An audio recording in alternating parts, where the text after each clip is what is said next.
Let's hit it right now. Hey friends, want to upgrade to Windows 11 Pro but can't afford the official price of $199? How about $21 or Windows 10 for $16 with my discount code SF20? Thanks to our sponsor, Whokeys. Yes, Black Friday is here. Get an additional 30% off with my code SF20. Go to Whokeys.com, add Windows 11 Pro to your cart, apply my discount code SF20, and bam, only $21. Here's how we activate it. Go to your Whokeys account at the top right under User Center, click on My Purchased Orders, click on View Keys and Code. Click Get the Key. Copy the Windows 11 Pro key under Code Card. Then go to your system settings, scroll down and click Activation. Click Change Product Key, paste the key code, click Next, and you're done. So don't miss out on these amazing deals. Click on my links in the video description below. When you are upgrading from an older OLED, the best upgrade in 2025 is not what you think. Not brightness. It is size immersion. So jumping from a 55-inch OLED to an 83-inch, much better than keeping the same 55 and just going brighter. More so than a little bit more HDR impact, when in fact, there really isn't any HDR impact. You saw my video about, wait, what happened to HDR? No one's making HDR impactful films. So to that point, why? Why go for a brighter TV when the source does not demand it? Now, there are situations where you do need brighter OLED TVs, and we'll talk about it with the recommended OLED models in the next 6 minutes. And of course, stick around. Right after this segment, we're going to answer all your questions live. So the truth is, the best OLED upgrade in 2025 is not the one that wins the shootout, but for most of you, maybe 99% of you, it's the one that best fills your eyes and your room. We need to talk about why size matter more than brightness specs. When it comes to image quality, OLED TVs share more in common between the least expensive and the most expensive than mini-LED LCD TVs. So for example, an entry-level mini-LED TV does not come close to a Bravia 9. Yes, in some scenes maybe, but more often than not, you're going to see big differences between the best mini-LED TV, like the Bravia 9, and a more affordable entry-level LCD TV. But OLED TVs, on the other hand, are self-emissive, all of them, and they all have infinite contrast. That already puts the cheapest OLED TV almost on the same footing as the best OLED TVs. The biggest differences between the best and the least expensive: some image processing, a little bit brighter for brighter rooms, and maybe a coating, anti-glare coating, a matte screen if you will, and lastly, maybe gaming features. But more often than not, when you're watching stuff on Netflix, Disney, Apple TV, it doesn't matter. They're going to look suspiciously identical. So in my opinion, the OLED technology war is mostly over, right? OLED is doing its job, whether it's the least expensive OLED or the most expensive. And more importantly, most of the improvements you will see at CES, you know what's going to be? AI features. Not necessarily better OLED image quality performance, just better AI features that you may or may not use. So with all that in mind, let's get into my most recommended OLED TVs of 2025, and they are all from either Samsung or LG. Not a lot from Sony or Panasonic, and I'll cover that at the very end why I did not recommend anything from Sony or Panasonic this year. Now, beginning with the 83-inch category, this is the one I recommend you try to reach for. This is the aspirational size. This is the biggest size that OLED gets this year. Yes, I know there's a 97-inch size, but $20,000 or more, that's a bit too aspirational for, I'd say, all of you. But for those willing to spend up to $2,000, maybe a little bit more than $2,000, this is my popular go-to recommendation, and I expect it to be under $2,400 sometime this Black Friday or by the holidays. Great price. Yes, it's expensive, but if you want to stick with OLED, get this one first, because let me tell you, that size immersion is going to make a big difference if you're upgrading from an older OLED. Remember, your older OLED isn't a super bright OLED to begin with, and if you're okay with that brightness already, go for size, don't go for brightness, because honestly, you'll be disappointed in seeing, wait, it's supposed to be brighter. Why does it look so much similar to my older OLED? Again, the OLED TVs are not using that extra headroom because the content doesn't demand it. The 83-inch B5 at that size will be bright enough for most of you, especially in a light-controlled room. Sticking with a value decision, in the 83-inch size, if you prefer Tizen, Samsung also has an 83-inch offering, and that would be the Samsung S85F. Similar price, I expect it to be under 2,400, maybe just above 2,000. If you're lucky, 1999. Samsung is very aggressive. Now, if it ever does drop below 2,000, this is the go-to 83-inch OLED. But if you are in a bright room, then I recommend the 83-inch LG G4 for around 3,800, possibly less this Black Friday or this holiday. This is the bright OLED to get in 2025, not the G5. The G5 is slightly brighter, but the premium, I don't get it. Doesn't justify that premium. Yes, one, it's newer, primary RGB OLED, but I have my doubts that that's better. It's newer, and it should be less expensive because primary RGB Tandem OLED should be less expensive to make. It's not. MLA is fine. As a matter of fact, I like the MLA. This is peak LG G4 OLED power, and I think some will even argue better than the G5. And now, where is Sony and Panasonic in my recommended OLED TVs? Well, here's the problem. Sony, its only 83-inch is the A80L. That's about, what, 2 years old now? Not to say it's a terrible TV, but the price premium for a 2-year-old TV just cannot compete with my 83-inch suggestions like the LG B5. And then Panasonic doesn't have an 83-inch offering. Now, at the 77-inch, both Sony and Panasonic have TVs. The Sony have the Bravia 8 from last year. Again, a price premium that, well, if you're going to pay a price premium, go all the way. 77-inch A95L. Truly the king of TVs. This is a TV that Hollywood executives and studio executives and cinematographers at all the Sony studios have chosen to be their client monitor. So for a little bit of that Hollywood cachet, yes, A95L, 77-inch, great TV, but not a value. It's just very expensive. You can get a similar performance from the S90F 77-inch for a lot less, especially if you plan to calibrate either TVs. But that's not to say the A95L isn't worth mentioning. It has won the King of TVs 2 years in a row, and Panasonic has two 77 inches. One is the Z95B, which I love, but it's a bit expensive. I would choose the S90F for value, and I think if you calibrate the S90F, the performance will be through the roof, very similar, if not better, than the Z95B. And they have a mid-tier entry at 77 inches, which is the Z8B. But again, at that pricing, I would choose the B5 for maybe $1,000 less. Now, onto our Q&A in the live stream. All right. Checking audio. I hope you guys enjoyed that. I wanted to get that out of the way real quick so that we can talk about the recommended OLED TVs. Any questions you have about what OLED TVs you should get? 83-inch, 77, 65, we're here for it. Old OLED from 2024, new 2025, or predictions about what to expect. But thank you everyone for coming by. So let me say hello to the crowd here. It's so awesome that you guys show up today. And let's give you all a round of applause. Yay! Alrighty. Okay, let's do this. Okay, I know there was a couple of questions here to start off. So we're here to answer your questions. So we'll start off with Daniel's Stories, number 7. What do you think of the Samsung S90DW OLED 48-inch versus the LG C5 48-inch for gaming and YouTube? So at the 48-inch size, they're essentially the same technology.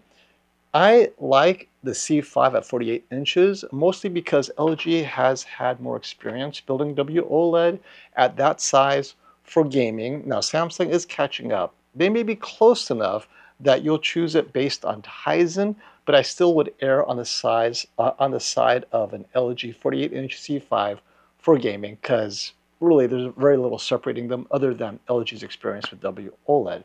Or get the cheapest one between the two on Black Friday, right? All right. And Ethan Lyons, hey. FOMO, I will be on the sidelines until QDOLED, quantum dot, self-emissive. That's where each quantum dot is itself a self-emissive LED type technology, right? Although it's inkjet printed, it doesn't use WOLED or micro LEDs or anything like that. Now, here's what I'm going to tell you. 2030 actually may be a good time. So you're willing to wait? I would predict same thing. We may see some small TVs by 2030. The hope is that the pricing drops though. So first, lifetime goes up significantly and pricing drops. And as we know, first time adopters, definitely they're going to face all the issues that all first adopters have. So maybe 2031, 32 even, for some more experience by all the TV makers who are using QDOLED. But that's way out in the future. And can't wait until CES this year. Hopefully we get some updates. So yeah, rumors are LG's got something secret brewing. I hope it's not secret AI features, please. But we'll see. As the leaks come out, we'll share it with you for sure. And let's say a big hello to everyone. Lisa, you're here early. I love it. Jay Tandem is here. Hey guys. And again, just ask your questions. If I see the questions, great. If not, keep on asking and boom, we'll be there. Are you still using the A95K? Lisa still using the A95K? I'm still using my A95K. It is my bedroom TV. Perfect. I don't need it super bright and it's amazing. It's a great TV. It's QD-OLED and I love the design. I really regret Sony not sticking with its kind of cutting edge designs. I think the A95K, the way it leans back, we set it up so we could take advantage of that slight lean. It just looks beautiful. Truly a master series. And I wish Sony would continue with that extra design. I mean, you're paying extra anyway, right? And so to me, the A95L might be better, right, in many ways, but the design is so similar to the regular TVs. I'm a bit disappointed with the A95L's design, personally. All right, and here's a good question. FOMO, does Samsung watch reviews and improve according to reviewers? Like everyone has criticized the S95F upscaling and low bitrate streaming. Great question. So every reviewer has their own relationship with Samsung. So I cannot speak to other reviewers, right? Whether it's Ratings or Brian or whoever, because we all have our handler at the brand. And now I could talk for myself personally. I do have a direct line to Samsung's product team who are in charge of things like hardware upgrades, fixes, like, oh my gosh, this is a problem.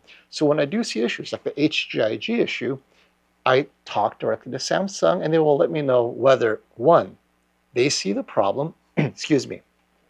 So they'll attempt to validate and duplicate my issue at their end because it could also be a panel problem on my side, right? They're like, wait, our TVs are absolutely fine. Maybe it's your unit. Let's replace it and try it again. So we try to validate and duplicate the problem on their end. Once it's been duplicated and they're like, okay, this is a problem. What's the fix? What do you need? What should it be? And then we have that discussion and then they have to decide, can they even fix it? So let's talk about the S95F specifically, upscaling and low bitrate streaming. I will just put this out there. I have no problems with either upscaling or low bitrate streaming. And as a matter of fact, if you watch Vincent HDTV Test's recent shootout, the Samsung was the best at this sort of processing, the upscaling, low bitrate streaming. So I don't know who this everyone is criticizing S95F. Definitely not me.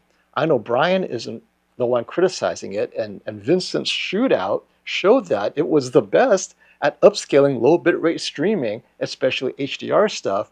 So let me know who's criticizing, and is it criticizing like this is the worst ever, or is it in this scene, in this app, it's slightly worse than this, but here it's slightly better, right? You have to take it on balance. If it's consistently worse in everything, that's a problem. But no TV is perfect, and I guarantee you there are certain scenes and streaming apps on the Sony, on the LG, TCL, it doesn't matter, that we can demonstrate, ooh, that's terrible. But then it looks great over here. So Dark Min Yalahut 22.99, give me some examples of what scenes people are talking about, and let's have a discussion, right? But personally, I wasn't one of those who criticized their upscaling. I think most of the TV brands, right? So we're not going to say Samsung is that much better, but apparently it is pretty good according to Vincent's shootout. LG, Sony, Samsung, I think they're there when it comes to low bitrate processing. I'm not going to say, you know what, for low bitrate streaming, you got to get this. Now, for special cases like cable, we all know kind of that cable connection kind of sucks. Some have said the Sony is rock solid with cable, others like the LG. But even then, what's the cable box? What's the digital connection with your cable? It's so hard to paint a broad brush today. 3 years ago, I would say Sony's pretty good consistently, but now they've all got really close. And so, yeah, it'll be very use case specific. So yeah, share with us where you found this. And I'm extremely happy with my LG C5. Yeah, hold on to that TV until it breaks, my friend. QM8K or S90D, two completely different TVs. So the TCL QM8K, excellent miniLED TV, definitely a bright TV, but definitely inaccurate. I have the QM8K still. It is a little bit brighter than accurate, and it depends on what you're watching and your size. The S90D QD-OLED stops at 77-inch. If you go to 83 or whatever, it's not going to be QD-OLED. More importantly, I would rather go for size, and I would go with the QM7K 98-inch for size, or even QM6K 98-inch, because the S90D is a great gaming TV, QD-OLED. It does what it does really well, but what are you watching? If you're doing gaming, S90D all day long. If you are watching movies, streaming, YouTube, Netflix, Disney Plus, I'd go with the largest TCL in that price range to enjoy, because I think the immersion, and this is a constant theme you're going to hear from me moving forward, until Dolby Vision 2, when brightness becomes relevant again. And if you have questions about that, we'll address it. But right now, Dolby Vision 2 is nowhere on any of these TVs we're talking about.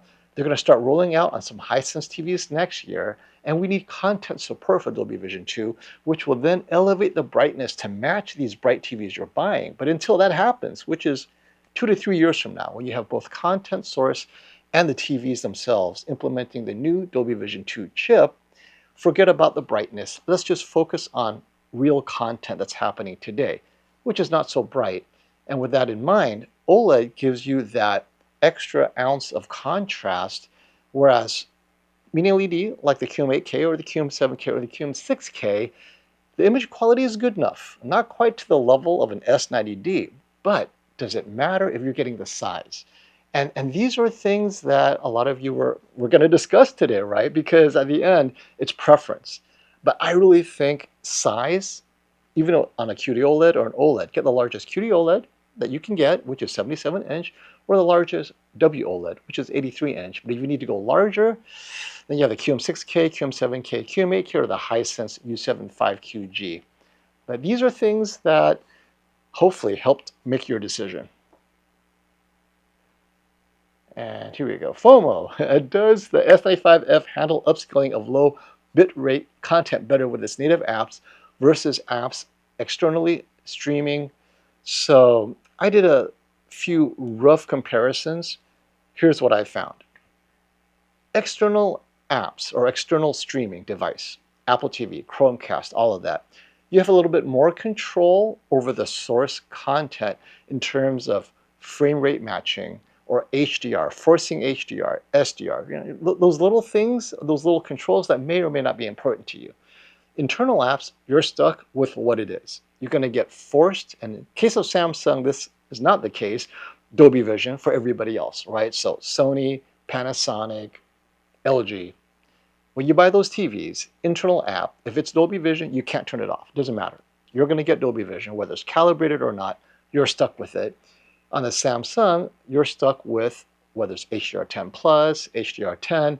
It's what the app requires you to watch, and you cannot adjust that in the internal app if that's important to you. But as far as image quality, pixel for pixel, HDR10 versus HDR10, internal, external, the biggest differences will be the bandwidth bit rate of the external versus internal. Consistently, we have found that the Apple TV will give you a higher bit rate if you have the internet connection than the internal app version of the same feed. Now, does this make a huge image quality difference? Possibly. Higher bit rates eliminate banding, digital banding, right, from the lack of information, and that could make a difference, but that's in theory. It doesn't mean that you'll see the image quality differences, and that's where I'm really torn. I have yet to find huge differences beyond one. Sometimes I'm getting HD when I should be getting 4K, but then, so on the external, I'm getting the HD version, and sometimes it's 4K, and then it's back to HD again, right, 1080p. On the internal, it feels like I'm getting 4K more often, but is it because it has a lower bit rate, and so Netflix will then give me the 4K version? I don't know. I don't know how Netflix decides when to send you a 4K feed or not in the same day. Sometimes it's traffic limited. Maybe it's the app, internal versus external. So it's hard for me to say, yes, get the Apple TV for higher image quality. Instead, I would say Apple TV, Fire TV, Chromecast, all of that, get it because of the ecosystem. You need to be on the Apple TV ecosystem because it's offering you all these unique things that Apple TV offers beyond the minor image quality difference for Netflix, let's say. So hopefully, Brad, that helps answer your question, but I have yet to be convinced that the image quality difference is so great that you would need to go with an external versus internal in that case. So, all right, lots of great questions. Let me see here. And if I missed your questions, just keep on asking. I'm sure I'll catch it. Or super chat, like we have one right there. FOMO, what's your thoughts about Samsung QD-OLED next year? Should I purchase the S95F now or wait for something much better next year? Great question, because this goes to my theme. The brightness wars are over, and I guarantee you, Samsung Display is going to introduce yet a slightly brighter QD-OLED. That's not why you should wait. Wait if you need more AI features that you're not getting this year that may be in the horizon, that may be useful to you. That's it. I am not expecting QD-OLED to make a huge jump in anything. The S95F, the S90F, even the S95D from last year, they're all phenomenal. I have a hard time arguing waiting for the S95, I don't know what they're going to call it next year, G, right? Unless it's something that I can visually see. For example, let's compare last year's S95D to this year's S95F. For me, the two biggest improvements that I can see with my eyes, because I have the testing material, is slightly brighter S95F, slightly brighter specular highlights, but maybe the best improvement could be a slightly better anti-glare matte screen. And specifically, right, when I take a flashlight to the S95D and compare it to the S95F, on the D, there appears to be this pattern that's visible with my flashlight, but then on the F, it's perfectly uniform. So already I'm like, oh, the F has a more uniform anti-glare matte. They improved that matte layer. Okay, if you want to go with that, that's something visible. Could they improve it more next year? Possibly, right?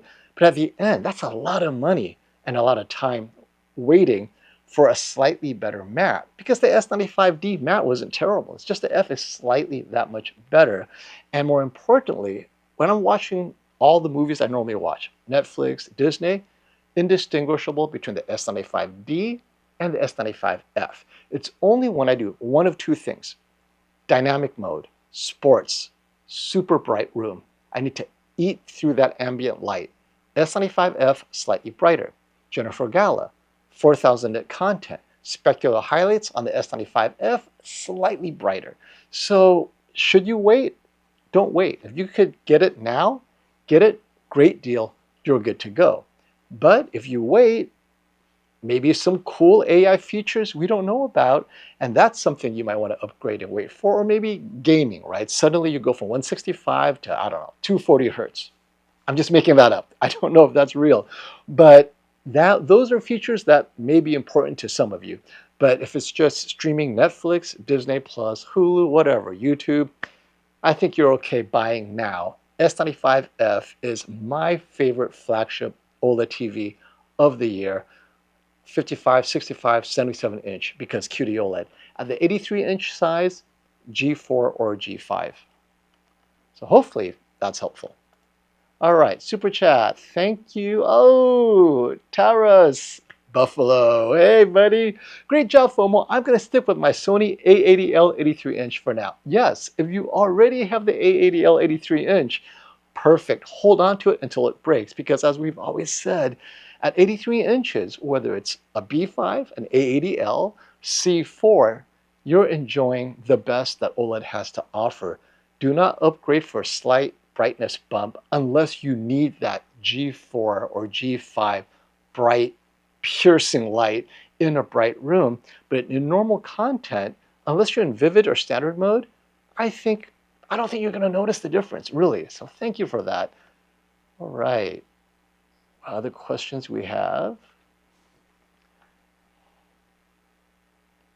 So follow-up from Terrace. Is the LG G4 83-inch a noticeable uplift over the A80L? In terms of sports brightness, absolutely. The A80L is not a sports watching TV in a moderately lit room, right? It just cannot hold hockey brightness at all. Full screen white or full screen green, watching football, soccer, it cannot hold it, whether it's standard mode or vivid.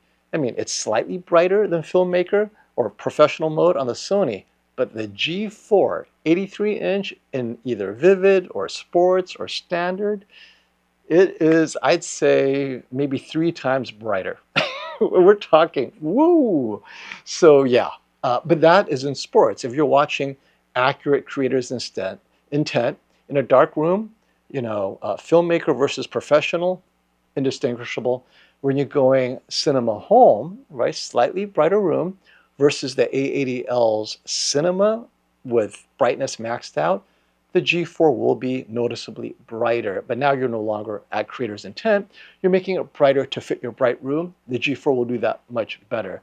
And so the G4 is an upgrade if you have a bright room, but it's not an upgrade if you're just looking for creator's intent in a light controlled room. So that's something you have to keep in mind. All right. Here we go, Theon. If the S95F is available for $200 less than the G5, then is it worth buying, considering both companies offer a 3-year warranty? Absolutely. I mean, I have the G5. That's my HDR impact benchmark. But personally, I wish I got the Samsung S95F as my keeper. All-around TV, I like it a lot. It's got a lot of, this is controversial, I do like that matte anti-glare. In a dark room, it doesn't make a difference. But if there's slight brightness, like my light here, or specular highlights, slight window on the side, I think that matte makes a huge difference for my viewing purposes in a slightly brighter room, mixed use. And most importantly, the near black issues that has been plaguing the G5, it is better after the recent update. S95F never had it. And as far as banding and processing, the S95F is better than the G5 in all those areas. So net, if warranties are the same for both TVs and you don't care about the G5's panel replacement warranty, which is first class, S95F all day long. Yeah. Now, keep in mind, if you're a gamer, HGIG is still a work in progress at Samsung, but they promise that HGIG will be working better, more accurately in the near future. G5 HGIG, I guess a lot of people like it now, so gamers may still choose the G5, but then they have their own issues that gamers will be discussing. But for regular streaming content, Netflix and all that stuff, cable channels, antenna, I'd choose the S95F, especially if it's $200 less. Okay, let's see what you got here.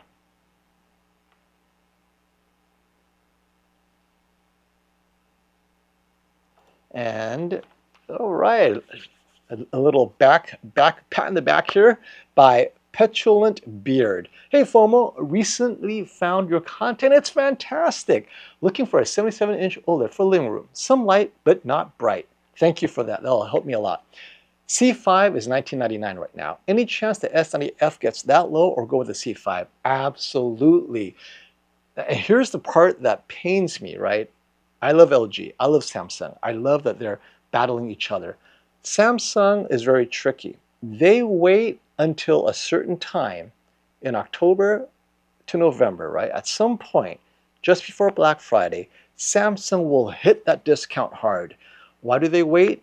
So that way they can say, oh my gosh, this S90F, $800 off.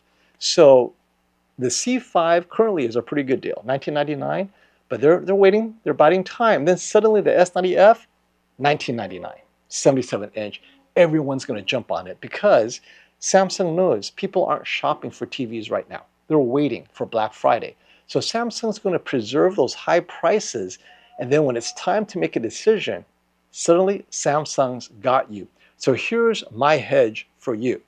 If you're in the USA, Best Buy specifically, but any retailer that allows you to get a price adjustment in the next 60 days, and that would cover Black Friday, I say get the Samsung S90F.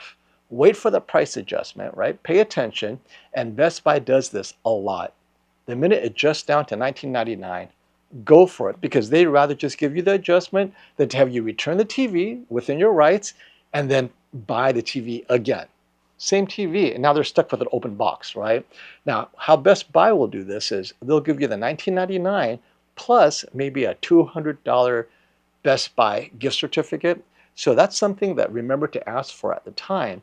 But yes, consistently for the last 3 years now, the S90 series from Samsung has matched the C series Black Friday pricing every single year. And sometimes within a 12-hour period, it's even $100 cheaper. So 77-inch S90F, definitely within your budget if you're shopping the C5 as well. Great question. And we got a super chat from SoRight34. Thank you for that, buddy. I have a 77-inch C10 OLED. QM8K or QM9K. That much of a downgrade in picture quality. I'm in a dark room, HDR content, and gaming. Gaming, okay, so first of all, lucky for you, TCL gaming, console gaming is actually pretty good. But the two biggest downgrades for you would probably be, if you're off angle, you'll notice the loss in contrast and color saturation on either of these TVs, and the brightness accuracy of the QM8K is off. And dark scenes on both of these TVs, not quite as good as OLED, but then the C10 is known to have some crushing as well. So at the end, you know, it may be a net, but you're going to see clouding and some blooming on the QM8K in those dark, shadowy HDR scenes. That could be annoying. So if you're watching mostly sports though, not an issue. If you're watching movies like 1917 or just dark horror, moody movies where it's HDR, you're going to see some annoying blooming artifacts even on the QM9K. So I'd say stick with OLED at an 83-inch size as your upgrade. Like I suggested, the LG B5 83. But if it's mostly bright movies, bright scenes, then the QM8K 98-inch is going to be quite amazing. The 9K has better color accuracy. So I will give the 9K that. The QM9K feels like they've spent more time making it accurate, but if accuracy isn't important to you, you just want brightness, QM8K is fine. HDR content, so when you say HDR content, I hate to say it, but almost all HDR content that you'll be streaming, movies, Netflix, Disney, and all that, they're not that bright, even with the specular highlights. The C10 OLED is going to be fine, ironically enough, with the exception of the movie Alpha or Mad Max, right? Then it's going to push that OLED beyond what it's capable of, and maybe on the QM8K or QM9K, you'll get that pop, but is it worth it? And then when I hear gaming, I think pixel response, you will definitely you won't get any kind of ghosting artifacts on an OLED, and you're used to that And so you may want to stick with OLED if gaming is important, even console gaming. But among all the LCD TVs you could have chosen, these two TCLs are among the best for gaming. But I don't know how particular you are with gaming motion and gaming features. So that one is up to you. But most serious gamers stick with OLED TVs, full stop. So that's something you might want to consider. And we got another super chat. Hey, thank you, Smiley203. My LG 77-inch G1 panel goes back to LG. Can't fix it. They offered a partial refund, $2,100, instead of replacing it. My thoughts. So today, $2,100 will get you easily an S90F 77-inch QD-OLED. I take the money and upgrade to a significantly better TV than the G1. Now the G1's fine, but essentially it's last generation's OLED. Even at its best, it's last generation OLED, and you get all the weaknesses with that generation. With QD-OLED S90F, it's glossy, similar to the G1. Gaming is going to be amazing, right? It's a step up in gaming. Processing is ahead of the G1, both in upscaling and low bitrate streaming. So at the end of the day, net, you can completely replace your G1 with a Samsung S90F. Or if you want to stick with LG, even a 77-inch LG C5 is going to get you slightly more brightness pop than the G1. So you get all the value of your G1 LG experience with the latest in the WOLED Evo panel, which would be the C5. So whether it's the C5 77-inch or the S90F, I say take the money, replace it, and get a newest TV possible. But thank you for the super chat. Right, let's see. All right, let's see what questions you guys got. Nathan Green. I just had an 83-inch LG G5 right next to my 83-inch G4. Ooh, side by side. The black level rays on MLA is crazy compared to the new 4-stack Tandem WOLED. Black level rays is a serious issue on QD-OLED and MLA. So I would say it's a more serious issue on the QD-OLED. MLA, not as noticeable. I remember in our spring shootout, so Nathan, if you go back to our spring comparison at Value Electronics, we had the G4 next to the G5 next to the Samsung S95F, all at 77 inches. It was in a fairly bright room. And the G4 and G5 had deeper blacks than the S95F. The ambient light totally raised that black level and reduced the contrast. And you all said the same thing. Oh my gosh, QD-OLED is dead. Give me primary RGB, because the blacks were so much deeper. So I see what you're saying, Nathan, but I don't know how much worse the MLA is. But in your room, it might be, right? So that's another thing. It's very room specific. And hey, get the G5. Like, I have the G5. I have no regrets, for sure. Now, the 4-stack Tandem WOLED, what I love about it is its extra color saturation at higher brightness levels and the better contrast in vivid mode. So G4 is bright, but watching sports in its brightest mode, I felt like the Tandem OLED RGB primary tandem stack, 4-stack, it had better contrast when it's that bright. So I see the G5's benefits only if you're watching sports in that brightest mode, right? But yeah, it's there. I see it. But I didn't see the huge black level differences when I had them side by side though. And Ongo Toboggan. The S95F and Bravia 8 Mark II are around the same price in the UK. Which would you recommend?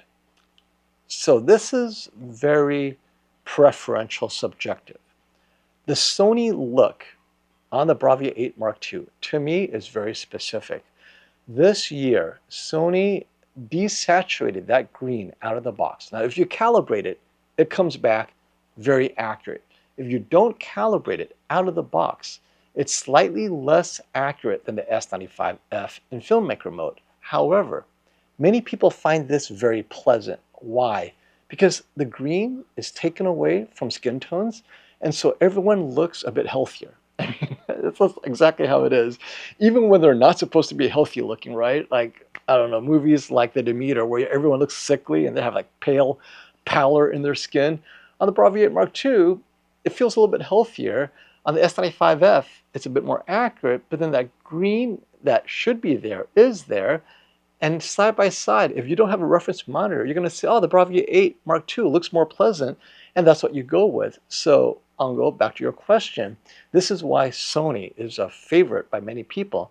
They just love how Sony did their color science, even if it's slightly less accurate to me than the Samsung S95F. Now, this is subject to change. With firmware updates being what they are, Sony may change this in the near future, right? But currently, that's how my Bravia 8 Mark II compares to all my other TVs. The S95F, I think, well, first of all, if you do any kind of gaming where you're serious about some of the specs, S95F. Secondly, the anti-glare on the Bravia 8 Mark II is not great. As a matter of fact, if there's any light in your room, you're going to see the reflection on the Bravia 8 Mark II. It really needs you to be in a light-controlled room to get the most out of it. But if your room isn't fully light-controlled, the S95F with the matte anti-glare screen will be less distracting. So with those two things in mind, short of a light-controlled room, I think net-net, the Samsung S95F is the better TV. But you got the Sony color science in a light-controlled room, you may prefer that. So, you know, I would take the S95F personally.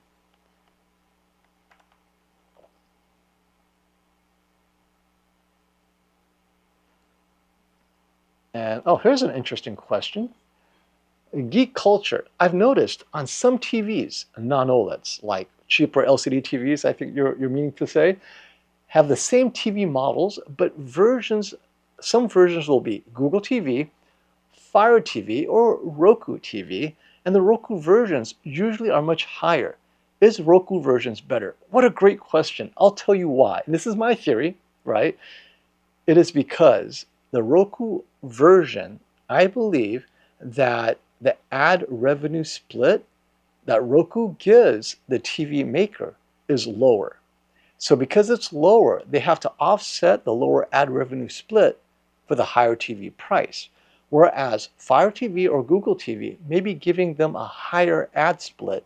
So that offsets the price of the TV so they can sell it at a lower price. This is why Walmart acquired Vizio's, just for its SmartCast. Walmart acquired Vizio specifically to get SmartCast so they can get all this ad revenue, and then that offsets the price of a Walmart TV. They can lower that price to almost near cost, but make it up in the upside. As long as you're connected to the internet, that TV is going to make them money every month. And so to that same theme, Roku, if Roku does not pay as much of an ad revenue split with a TV maker is going to have to raise the price. Roku is definitely not better. I did a very detailed focus group comparing Roku with Chromecast, Google TV, Fire TV, WebOS, and Tizen. And Roku is easier to use, but is not the better. As if anything, it's behind. So it's behind in many features, but it works well for senior citizens. That's why I recommend it. But yes, it is not a better OS for sure. Kind of like a cheap OS, if anything, but it's very simple to use.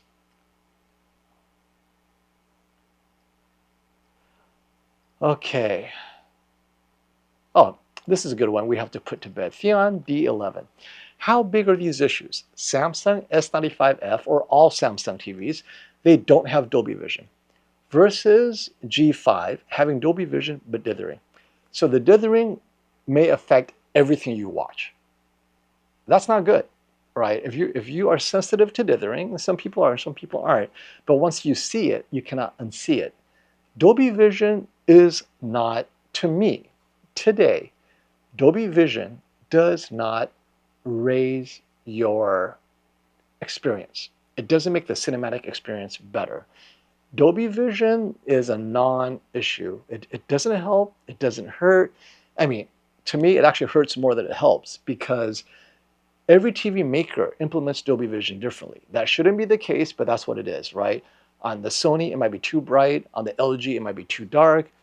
maybe it's accurate. Sometimes the colors are completely off because the TV maker did not work close enough with Dolby Vision to calibrate Dolby Vision. So yes, even Dolby Vision needs to be calibrated if it's off. And so at the end of the day, you don't know what you're watching with Dolby Vision, but definitely it's not better. It's different, but not better. And so with that in mind, S95F not having Dolby Vision all day long. And if you ask any calibrator what their thoughts on Dolby Vision are, 9 out of 10 will be like, I hate Dolby Vision. Now there's always that one that loves it, but the preference and to me, the collective wisdom of people in the biz, we don't think Dolby Vision is more than hype. Now, Dolby Vision 2 is another matter. There are some promises there that makes it look very, very good because it will now elevate dim content to the maximum brightness capability of the modern TV. That's for Dolby Vision 2. All new chip, all new everything, all new format. But Dolby Vision 1, which is what you're referring to, not worth it. So, back to your question. How big are these issues? Dithering, you cannot unsee. Now, will the G5 fix it in a firmware update? It may not. It may. Buy the TV as it stands. Don't buy it for a future firmware update that may not happen. Well, Samsung S95F, the biggest issue with that one is HGIG is not fully baked. They're still working on it. But short of that, everything else works great without Dolby Vision. And I think HDR10 with Samsung's superior processing versus bad processing with Dolby Vision, this S95F, Halo, HDR10, perfect. So, and this applies to HDR10 Plus, by the way. I don't think that's a big deal either. So it's not like HDR10 Plus is a must-have. Samsung, LG, Sony, they do HDR10 fine. You do not need Dolby Vision at all. And here's a great one, S90F versus C5 for 4K movies. S90F all day long. I'm assuming HDR 4K movies. It just has, anytime it's slightly brighter, let's say above 200 nits, you're going to get a little bit extra color luminance if you're looking for that. I just like the S90F because it has the latest QD-OLED technology that you can see. And for sports, it will be slightly brighter than the C5. C5 isn't a bad TV. It's just for the same price. I take the S90F. Now, if you go with a B5 and you get larger, I would choose an 83-inch B5 over a 77-inch S90F because I think that extra immersion may make more of a difference for you. So here's a Sony question by Mighty Wookie. I love Wookies. Question, do you anticipate that Sony will have a successor to the Cognitive XR processor in 26? So something to keep in mind, every year Sony does not tell you that it's updated processor, but they do update their processing as long as they have more processing cycles available to it. Even though they still say it's XR, more is happening in the scene. So I absolutely believe that in 2026, the XR processor will be updated because they're going to be adding more AI features to support what Google TV is doing. And of course, for themselves, they're using more AI to do image processing. They may still call it XR Cognitive. So with all TVs, when it comes to processing, I suggest getting the latest TV you can afford if you're looking for the latest image quality improvements down to the final pixel. But if it's between the newest TV that's smaller and last year's TV that's 2 sizes larger, I'd go with 2 sizes larger because you need to pixel peep to see the improvements. And I don't think you guys do that. Okay, so future Aseon 3971. Thank you for this question. Hi FOMO. I get all my content via streaming, so internet, or over-the-air antenna. No gaming. I'm leaning towards a 65-inch C5 over the S90F due to better lower bitrate processing and better upscaling of the C5. What do you think? So over there, so you have a few things happening. Streaming, let's start with that. Are you streaming internal apps or are you streaming from an external device? Apple TV, Fire TV, stick, whatever, right? That might be different.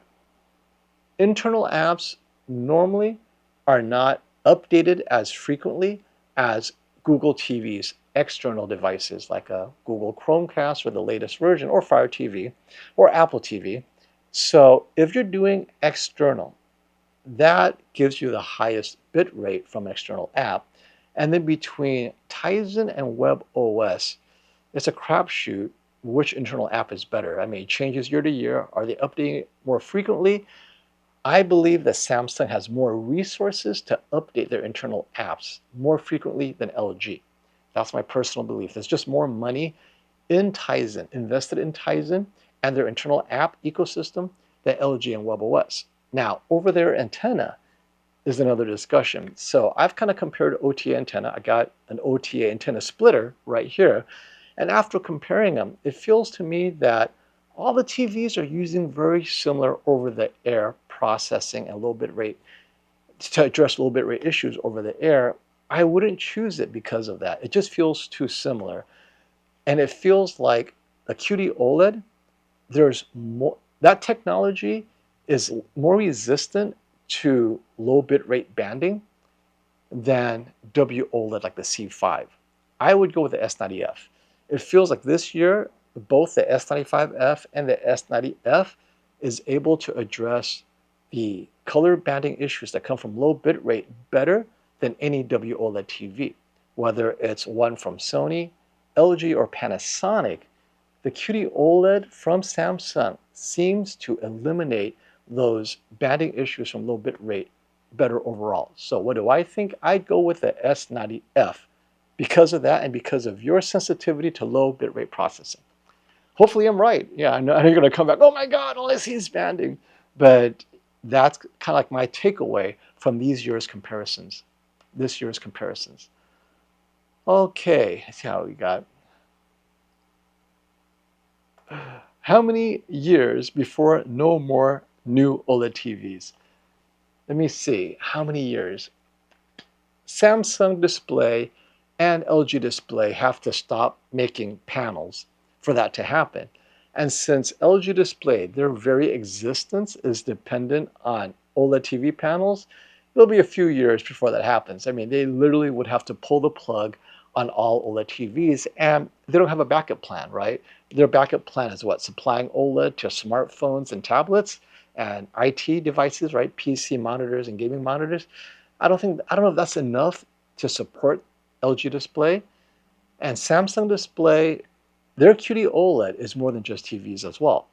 Watches and VR devices, whatever, right? They have so many implementations for QD-OLED, PC monitors, that I think at some point when OLED TVs stop selling enough in volume and the supply side, meaning LG Display and Samsung Display, they don't sell enough panels to support the fixed cost of just keeping these factories open.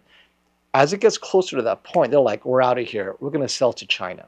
And that's what happened with LCD TVs or LCD panels. They're like, okay, the volume and price isn't there. It's not worth keeping the lights on. Let's just sell this to China. So how many years until we get to that point? I'd say 4 years on the outside. I think next year we're fine, even the year after. But the year after that, 3 years from now, it's going to be a struggle. And in the fourth year, they're going to have to be very aggressive to get rid of dead technology. Because BOE, I'm going to use BOE as an example. Samsung TV approached BOE and asked them, hey, you guys are good at making inexpensive WOLED. You gave us a good price for a WOLED monitor panels. How about making WOLED TVs for us so we can get away from LG Display, which is still a little bit expensive, and go with you guys? And BOE's response is like, sorry, there's no growth there. We're not interested, but we will sell you WOLED monitor sizes, right? 28-inch, 34-inch, even up to 42, but we're not going to touch TV panels. It's not worth it.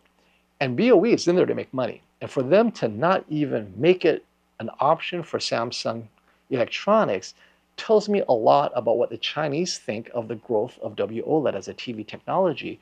So it'll be interesting to see 4 years from now where we're at. But I'd say 4 years is when the crisis of existential crisis will hit WOLED and QD-OLED hard as a TV technology. All right. Long live QD-OLED TV. And Lisa, hold on to that TV. because in 4 years, you might not be able to buy one, maybe 5 years, right? So between now and then, right, wait around and then boom, get that last QD-OLED from Sony, whenever that is. And long live the Lord, or long live Lord. And by the way, I'm a QD-OLED fan, right? I'm a huge fan because when it comes to TVs and reviews, it looks awesome. I'm just reading the tea leaves, and like plasma TVs, it was replaced by an inferior LCD TV technology. And we all know it was inferior, but consumers didn't care. It was cheaper, it was bigger, goodbye plasma within 2 years. So I think we're approaching that for OLED because it's always about the good enough technology. VHS versus Betamax. VHS was good enough, but it was cheaper.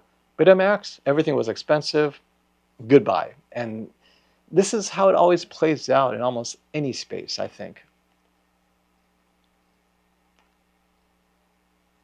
And we have another super chat here. Let's hit it. Cody Moore. Thank you, buddy, for waiting. Seriously thinking about getting a TCL QM8K versus a G5 77-inch. I would say get the 98-inch TCL. That immersive experience is going to be amazing, but I will warn you, the anti-glare on it is not better than the 77-inch. So make sure you have a light-controlled room.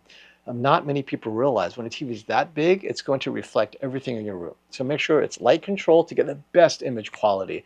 But I would definitely get the 98-inch. I think going from a 77 to a 98, it's such a huge jump, especially if you're like 8 feet away. Oh, that is immersion right there. 8 feet from a 77-inch, to me, is too small. That 77-inch is just too small. I would go with the immersion.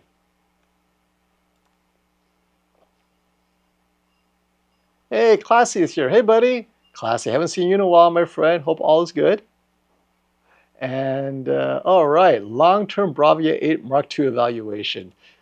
We all love Sony. Let's see how long that one lasts before it starts dimming. That's something that Classy has discovered is that Sony TVs, they kind of dim over their lifetime in order to protect the longevity.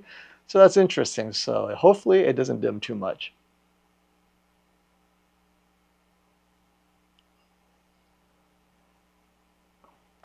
And here's a good point from Kivankli79. I'd rather have TV makers raise the price on OLED by a couple of hundred than to buy a more affordable LCD TV. We ain't going back to LCD after OLED unless something better comes along. And so here we are stuck in this mess, which is how do we make money on OLED? We meaning the TV makers, right? Sony, Samsung, LG. They want to make money. They got to stay in business. And if they raise OLED TV by a couple of $100s to make up the difference in the drop in volume, but that drives even more buyers away, that leaves only the enthusiasts to support this excellent image quality, that might not be enough, right? It's going to be a death spiral for them because the more you raise the prices, the more you drive away the consumer that's debating between a much larger LCD TV and an OLED, because most of these consumers do not have OLED. Remember what you just said. We ain't going back to LCD after OLED. That means you have an OLED. So among OLED owners, I think that loyalty will be there, right? They'll stick with OLED, and a few will go bigger because that's not available for OLED, but many of you will stick with OLED. But for everyone else who are replacing their LCD TVs, there's no reason to go to OLED because they don't know what they're missing, but they do know they're missing the size. So, 50-inch LCD, 45-inch LCD, 55-inch LCD, 60 inches, whatever, right? They're going to go straight to the 85, 100-inch LCD mini-LED TVs for the same price as a 77-inch OLED because they're getting that extra 2 to 3 times size increase. That's why it's tough, because I know OLED owners will stick to OLED, and that's fine. But I don't know if that's enough. That loyalty is one thing, but you want that conquest of LCD TV owners. Now, those living in countries where they're limited to 77 and 65 inches, I think OLED has a place. But if you can fit a 98-inch, which you can, I think 8 feet away from 98-inch is absolutely fine. So, and most people can sit 8 feet away. Now, obviously, if your wall is too small, you got paintings and everything, not going to happen. But in the USA, I think that can happen. Oh, wait, let's talk about this. This is a good one. This is a good one. Brian keeps saying in his videos that the 83-inch G5 has no competition. Hello, the Samsung is the same panel. Fanboy reviewer. So we do know that the S95F is the same panel. However, nobody knows what this WOLED will do. Now, I know Vincent has mentioned that it looks like it's primary RGB, but when Brian asked Samsung specifically, before you send me this TV, because I'm not going to review it until you confirm it, is it primary RGB OLED? Samsung said, no, we're not going to answer that. We're just going to tell you it's an excellent OLED and it's not QD-OLED, right? That's all they'll say. He's like, look, I can't be telling people that this TV is cutting edge, blah, blah, blah. If you can't even confirm at least it's primary RGB, Samsung says, no, we're not going to say yay or nay to that. And so he's like, okay, then I'm missing information. I'm not going to do it because I need it to come from your mouth, not me inspecting it and then getting it wrong and getting blamed that I can't see and tell the difference between the two pixel technologies. So look at all the reviews of the 83-inch S95F, if you could find one. There's not a lot, if any. That is concerning. Now, ratings, do they have an 83-inch S95F review? I don't think so. I think they have a QD-OLED up to 77 inches, right? No one has this Samsung 83-inch. And so with that, it's hard to say it's competition when it's like an unknown quantity. So in that respect, the G5 has no competition. If only Samsung would be a bit more transparent about what the S95F 83-inch is, maybe there's interest in reviewers reviewing it. But right now, we don't see any review. Like I haven't seen the 83-inch personally myself, so I kind of don't comment. And so to your point, Christian, I'm not going to tell people, hey, get the 83-inch Samsung because it's solved all the banding issues of the G5. I don't think it will. Why? Panasonic has the same panel as LG. Guess what? Similar banding posturization issues because of WOLED. Well, if Panasonic is slightly better but couldn't resolve it the way QD-OLED could, and LG definitely did not resolve it, what are the chances Samsung could resolve it on the WOLED? Very unlikely as well.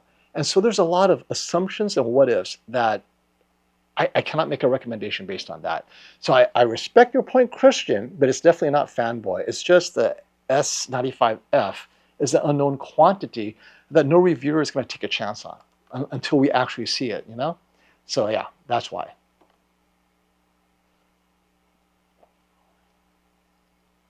All right, got some.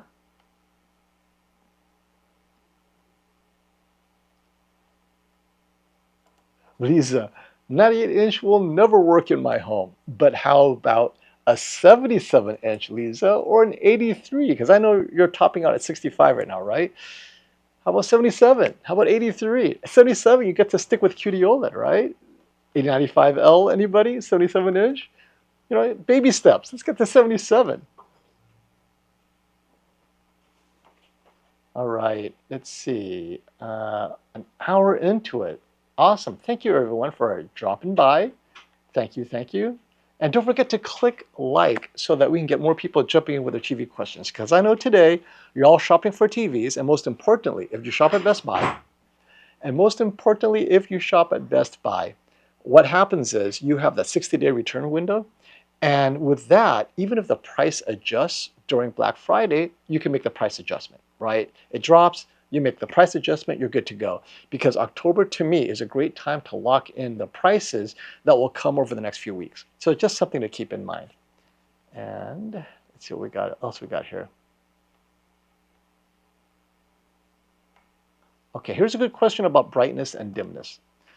Hi FOMO, is there a difference between bright and dim? I just got a B4 this week, and I'm underwhelmed as I find it way too dim, but bright enough. Thinking of returning, am I crazy? So let's start with your settings, right?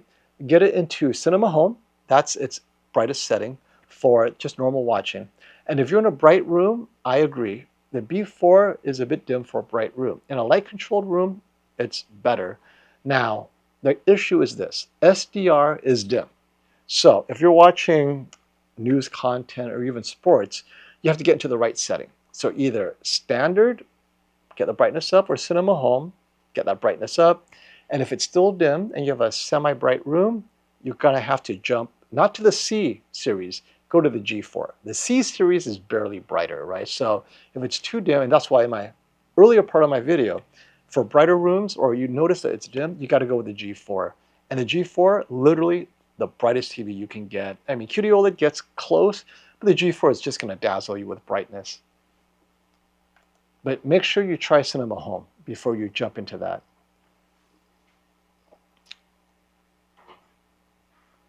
All right. Yes, Lisa, it's going to go 77-inch. I love it. And yes, I too love the 60-day return policy at Best Buy for members, right? Not everyone gets it. You know, if you're not a member, I think it's 30, maybe 45, 30. But if you're a member of their Best Buy Total Tech program, which I am, you get 60-day return policy, you get like sometimes free installation. Most importantly, if you get something 75 inches or larger, they will come to your house, pick it up, take it back if there's a problem. That's worth everything to me. So yeah, and of course you get the 2-year included replacement repair warranty as part of the membership. So I think that's pretty huge too. All right. And if you have any more questions, let me know now.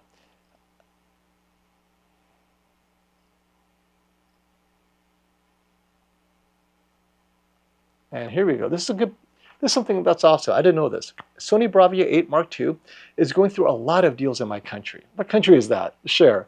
I think it's the biggest time Sony was this aggressive for their flagship. And I have a feeling I know why.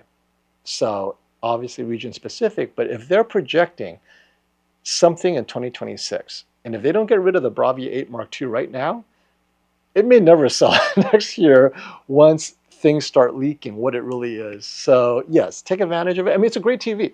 So it's not like you're getting a lesser TV. It is an excellent TV, but get it now then, if it's a good price for sure.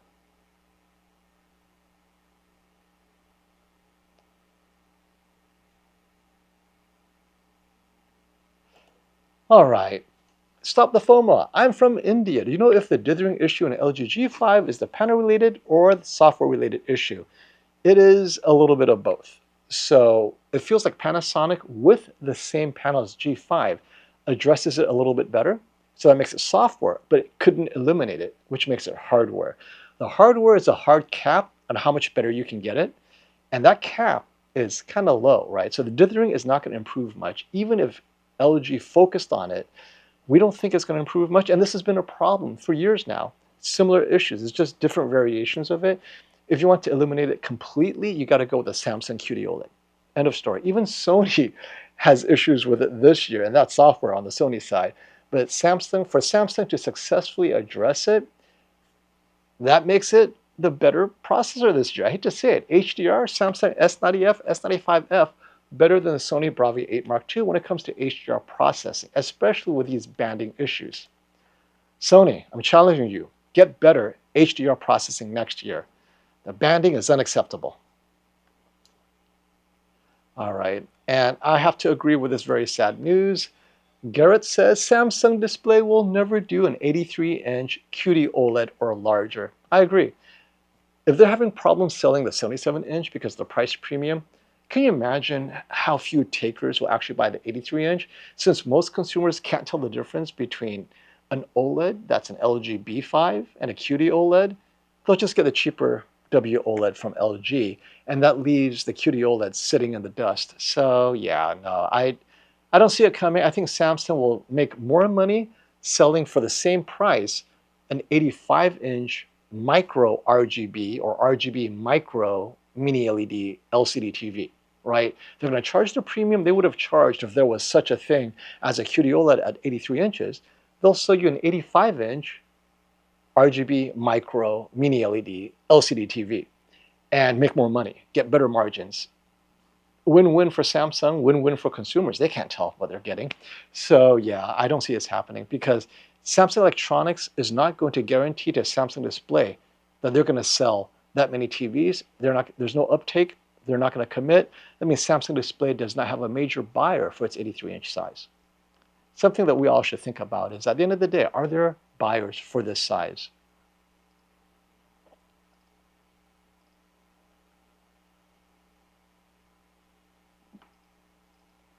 Okay. Oh, another super chat. Thank you, Geek Culture. Yay, coming back. Seen you before. TCL QM6K 65-inch or QM7K 55. Bigger, worth the model difference. Okay, let me tell you the qualitative differences in terms of the specs. QM7K definitely HDR impact, brighter for sports, better blooming control for those bright HDR scenes.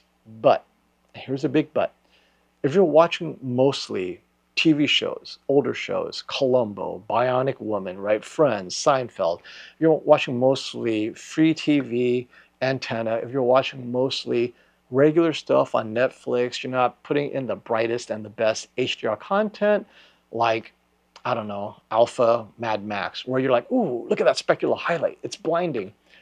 Don't get the QM7K. Get the larger QM6K. You'll benefit from the larger screen size. It's more immersive. It's just all around the better TV because there's no difference between the QM7K and the QM6K when you watch Friends, when you watch news. Now, in sports, the QM7K will be a little bit brighter, but in most content, indistinguishable. Might as well save money, or rather, might as well spend the same but get a larger TV. I would go with the QM6K unless you need that HDR impact for HDR movies. But if you're asking me, HDR movies, what do you recommend? Forget it. Get the QM6K. Hopefully that helps you.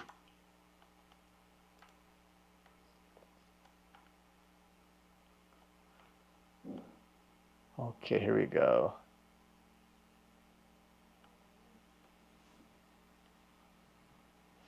Now, and this is something I agree with Classy because I mentioned this earlier. The Bravia 8II is excellent after a white point correction, right? Some kind of calibration, but truly out of the box is way off. So we all saw this during the shootout before it was calibrated, you know, between Dwayne, Classy, and myself. We're like, what is up with this magenta, right? This green desaturation. And yet, and this is where the subjectivity comes in, at the shootout across the pond, the Bravia 8 Mark II won out-of-the-box accuracy. I'm like, how is this possible? Are they getting different units? So this is one where I still don't understand how the Sony won out-of-the-box accuracy without any adjustments because we're not seeing it here in the USA. Across the board, side by side, next to a reference monitor, the Sony is way off in that magenta push or the green desaturation. So it's possible that maybe in the EU and UK, they're getting a slightly differently tuned model. But because I get a lot of questions after that shootout telling me, but FOMO, you said it was not accurate, but look, it won accurate out of the box. I'm like, I don't understand. How did it win? I'm not seeing it on my TV. So those in the USA, keep that in mind. Those across the pond, I don't know what to tell you. Okay. Here we go. The bumbling baby boomer. All right, I am a bumbling baby boomer. No, I'm not that much of a boomer. Should I buy a Samsung S90F at Costco or elsewhere? The 65-inch goes on sale starting November 17th for $13.99. Even if I can get the same price elsewhere, Costco 5-year protection for free, part of the price. Go with Costco. You shop at Costco. You pay your membership. I'm fine with that. To me, the 5-year protection at Best Buy, to pay for that 4-year protection, I don't even think it goes to 5-year. You're paying extra, right? You're a member, you're paying extra a couple of hundred. At the end, net, you're out more money. Now, you might get the price adjustment, but it's a lot of trouble. Go with Costco. Don't even overthink it. $13.99 is a great price for the 65-inch. Get it at Costco. That's it. Yeah. Good TV. You'll love it. End of story.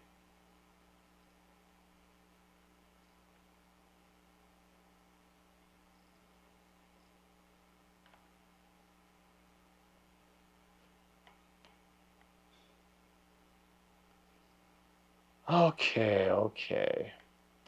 I'm kind of going through your questions to see if there's something that is interesting to address. The Bravia 9 price drop or the Bravia 7 Mark II as a center channel with the HTA9. I'll tell you this. The quad is better than the HTA9 in that consistently no one's complaining of dropouts, audio dropouts, because the HTA9, which I have both. I have the quad and the HTA9.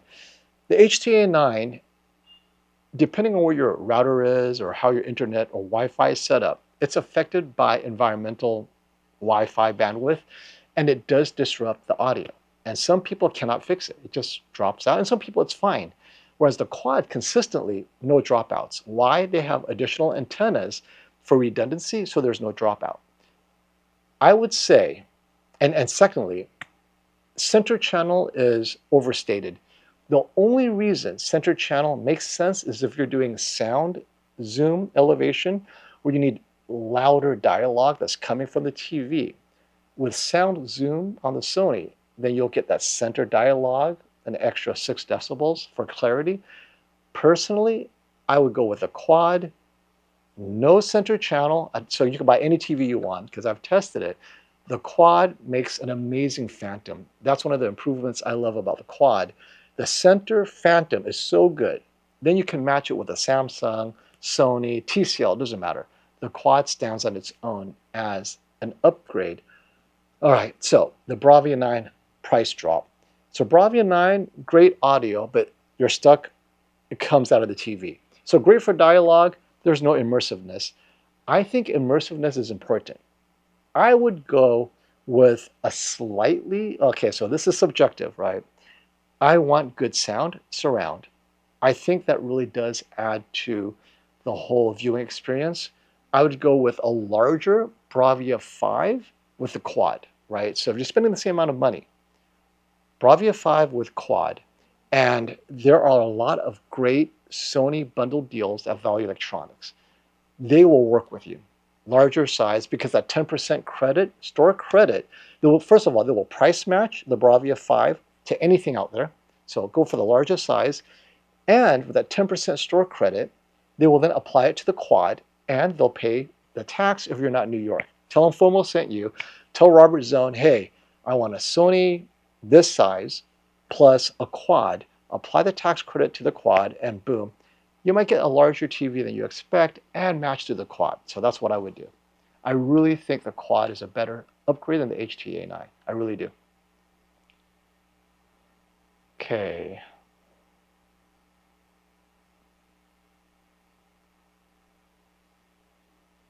Oh, bum.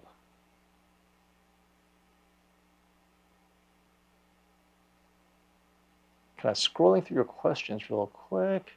Well, we'll go another 5 or 10 minutes. We'll have more live streams, so if I don't get to your questions this time around, we'll get to it next time. This being the best TV buying season, I know you have a lot of questions, so hold on to them if I don't catch it. This is a good point I want to address by Garrett Strutz. No TVs are made to last like they used to in 15, 20 years ago. Doesn't matter what brand. I will tell you there are 3 factors that directly affect this, right? And we're not even going to talk about cost cutting. That's its own thing. But let's say forget cost cutting, right? The first factor is the brighter a TV gets, the hotter it gets. CRTs from 30 years ago, less than 100 nits. You can't get brighter than 100 nits. You're lucky to get 80 nits, right? It's not bright. And they were more resistant to heat. Today's TV, first of all, everybody wants 1,000, 2,000, 3,000 nits. Okay, that's hot. So you have hot everywhere on the TV, louder TV, that also adds to the heat. So you have to have power management. Now, OLED TVs, LCD TVs, the hotter it gets, the shorter the lifetime. It affects everything. Heat is the worst enemy. Heat and radiation are the worst enemies of electronics. So when I say radiation, don't put your TV in front of the sun, right? You have a giant window, heat, sun, boom, on your TV. That's the fastest way to degrade your TV, is have sun shining directly on the back of your TV through all those vents. That sunlight, that UV into the plastic, into the back of your TV, worst thing ever. Now, that happened to CRTs in the past, so, okay, that's a wash. But the heat, oh, that's an issue. And so you have that. Next is you have this constant rotation and turnover of technology that didn't have time to mature to a point where they're making it more durable, because people keep on buying new TVs every 4 years. So that lack of investment into durability, it can't happen because you keep on switching technologies. You're not giving the suppliers a chance to work into durability improvements. For them, all improvements are brightness, peak specular highlights, dazzling color, right? There's no chance for them to start, okay, how long can we make this last? Now, with LG, WOLED today lasts a bit longer than 5 years ago because, right, over the last 5 years, they've been doing that. And same with QD-OLED, but how long do they really last? We already know that all OLED TVs, being organic, you have a limited lifetime. So by its very nature, that goes to the second point, organic-based TVs are going to have a half-life of dimness, right? The brightness half-life worse than an LCD TV, but that's not the issue. Your TV will fail before you get to that half-life, as we saw in the longevity test. So the ratings longevity test, it's very heat specific. So in their longevity room, it's a bit hotter than a normal room. That probably aged the TVs even faster, and their TVs failed before they had burn-in. I mean, power units were failing, and this, that, and the other, everything was failing because I think there was no time to mature the process of improving the longevity of these parts. And maybe it doesn't even exist. If there's no demand for longevity, then the suppliers of ICs and microchips, they have no incentive to put any more money into longevity beyond the minimum, whatever, 5 years, right? So definitely there's so many factors. And if people are realistically replacing a TV every 5 years, which is currently what the projection is, that means your TV only needs to last 5 years. That allows TV makers to save a lot of money. Now we go to the money and cost cutting and sell you a cheaper, larger TV. Now I would hate to take a 100-inch TV off the wall. Though that's something we'll find out in 5 years. Oh my God, my 100-inch TV failed. I need muscles to get rid of it.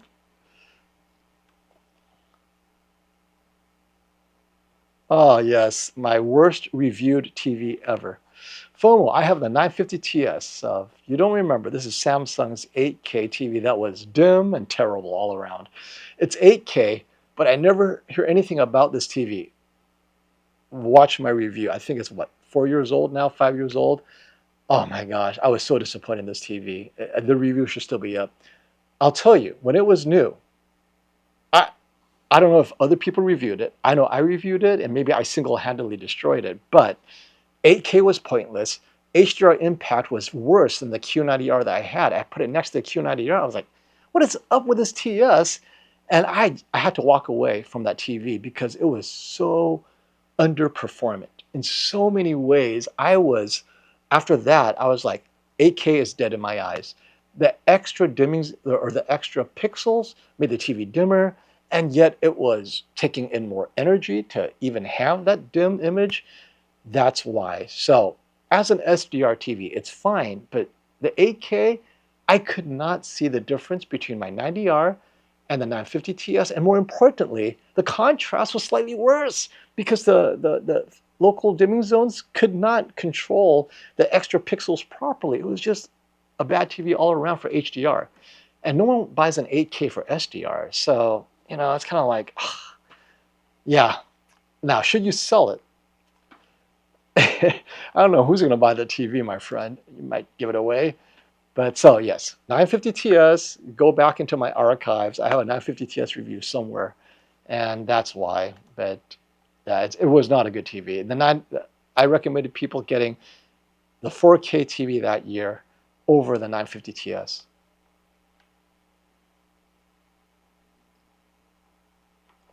There we got a super chat from Miles Holland. But Miles, where's your question? Thank you so much for that. If it's a tip, I'll take it. But if there's a question, let me know and I'll look for it. And Matt Cardle says, what's up, FOMO? What's up, Matt?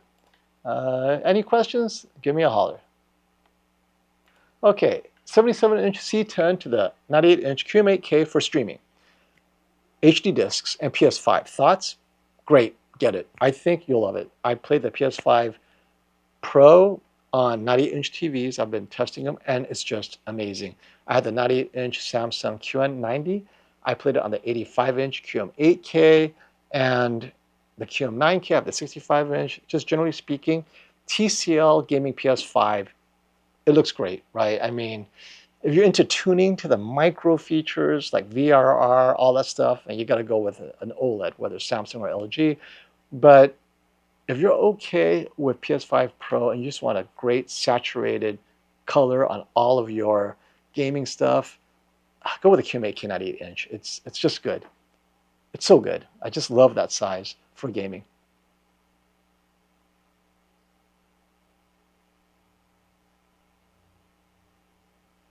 And let's talk about reliability a bit. People keep telling us that the Samsung QD-OLEDs are the way to go, but I have serious concerns with Samsung's build quality. So this applies to all TV brands. J carry 4, get an extended warranty.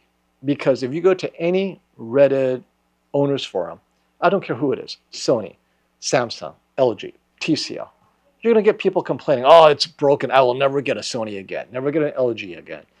There is a percentage of failure rate for all products. It doesn't matter what the product is. And since Samsung is the #1 TV seller by volume, guess what? Even if it has the lowest failure rate in the industry, you take that percentage and you multiply it by the number of TVs sold, you're going to get people with failed TVs and they're going to come on the internet and they're going to complain, and suddenly everyone thinks Samsung sucks. It just sells way too many TVs. What I would say is this: whatever TVs you do get, also budget in an extended warranty. Then it doesn't matter if you get a Samsung, an LG, or a Sony. You got a warranty. And through Best Buy, they'll replace the TV. You're done.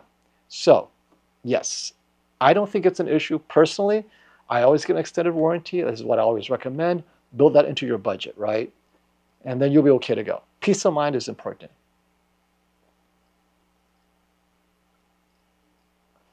And let's clarify RGB, mini-LED, micro RGB / RGB LED.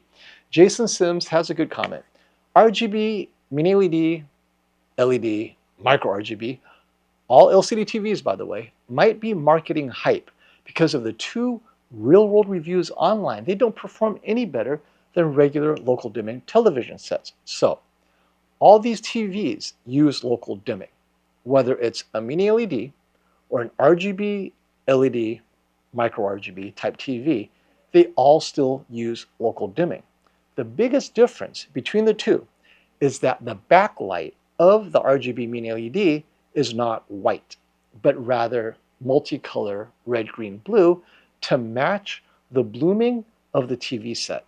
So what you're paying for is the blooming effect appears to be more acceptable because you don't have like a red, let's say you have a red balloon on a black background. In a regular mini LED with a white backlight, that red balloon on the black background, when it blooms, the blooming is white because of the white mini LED in the back, right? The backlight's white. But on an RGB LED, the blooming is red to match the balloon. And so it doesn't look like it's blooming, right? It looks like it's just very bright. Tuning that properly is a whole different discussion. So they all have local dimming zones. The question is software tuning. Can you get blooming to be controlled and the colors to match properly in motion? And right now, they're not doing a good job with software processing. And so you're right, Jason. Right now, this is first adopter problem. Software is always behind with the first adoption of a new technology. Hardware is there, software is not. This is where I would say, if you're looking at RGB mini LED, most likely, in my prediction, Sony RGB LED will be the best baked among all these TVs because they spent the longest tuning their software to match this technology. They spent the last 10 years integrating the hardware with the software to get it right. Everybody else, Samsung, TCL Hisense, off the shelf, no more than 3 years to develop this, whereas Sony, 10 years. So I think that time and maturity, this is where Sony is going to come through prediction and beat everyone when it comes to image quality and not have these issues that the real world reviews are complaining about, which is, wait, this blooming is terrible. The whole point is to improve blooming. And we know Sony is the best currently at blooming control. The Bravia 9, literally the best mini-LED TV with the least blooming while preserving specular highlights than any TV I've ever seen, including this year's best QM8K. So with that in mind, I feel very confident that Sony's going to nail this. Of course, I could be wrong, but we'll see. We'll get that TV for sure from Sony to test, and we'll see how well this prediction goes.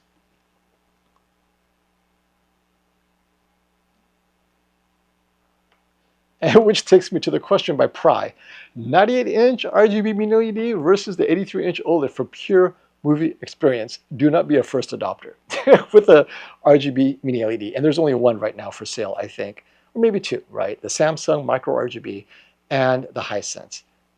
Get the 83-inch LG OLED and forget being told your TV sucks. You'll enjoy the 83-inch LG B5, right? And just enjoy the heck out of it. Or 83-inch G4, right? Enjoy it. Just let it go. And then when you're ready to upgrade to a 110-inch in 5 years, I think maybe 3 years, RGB mini LED will be a bit more mature. 3 years. Let's give it 3 years. Then you're ready to go from 83 to 110-inch. That's an upgrade. So do that. That's my recommendation, my friend.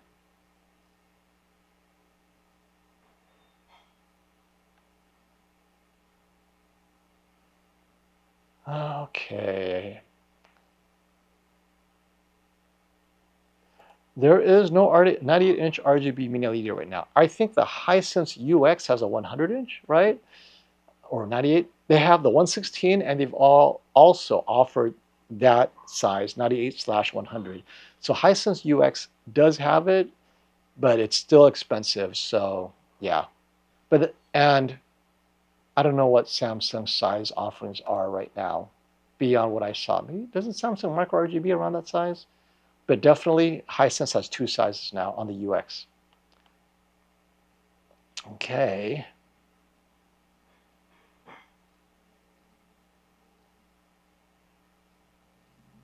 Gonna scroll up, look for some questions before we head out.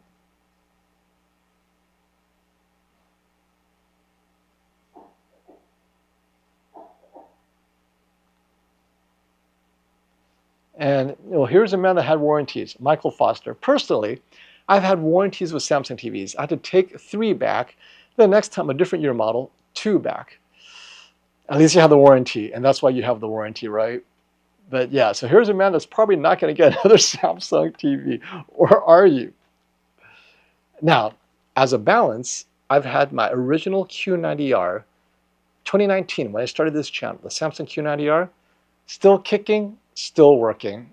So, it's just statistically, right? But one thing to keep in mind, Consumer Reports back in 2021, they noticed a trend. If you pay less than $800 for a TV, it's more likely to fail than when you pay more than $1,500, right? So they noticed that trend. And among the cheaper TVs under $700, $800, TCL was the best. They were as reliable, or almost as reliable, as the $1,500 TVs. Now, this was back in 2021. Whether this trend has continued after that is another matter. But I thought that was kind of interesting. So that's also something to keep in mind. A Samsung flagship could last longer than a Samsung entry level, even though they're both Samsung. So that may be something to keep in mind as well. And my televisions only break if I don't get the warranty. Okay, that's a good hedge. That's a good hedge. Oh, okay, so CB, yes. So clarification, Hisense has a 100-inch RGB mini LED for $13,000 at Best Buy. There isn't a 98-inch, correct. So, and I use it interchangeably. My bad. When I say 100, to me that 2-inch difference isn't a big deal. But Hisense is known for the 100-inch size, and TCL is their 98-inch size, right? So, but effectively, I think it's the same size category, but you're right.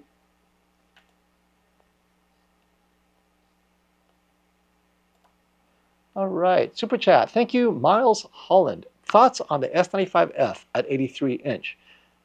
Tandem RGB, and this is what I was addressing earlier if you missed it. Samsung will not comment if it's tandem RGB. I wish they would.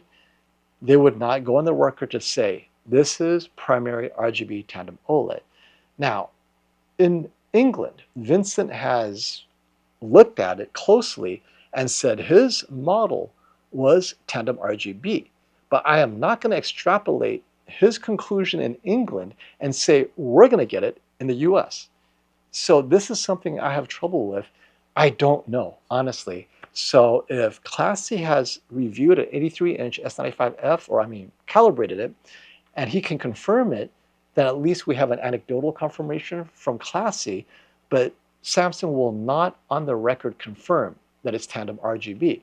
All they'll say is it's bright enough and competitive with the best, something along those lines, which is not reassuring, right? That's marketing speak as far as I'm concerned. So my thoughts on the S95F is this. At 83-inch, best case scenario, it's almost as bright as the G5. Worst case scenario, it's as bright as the C5.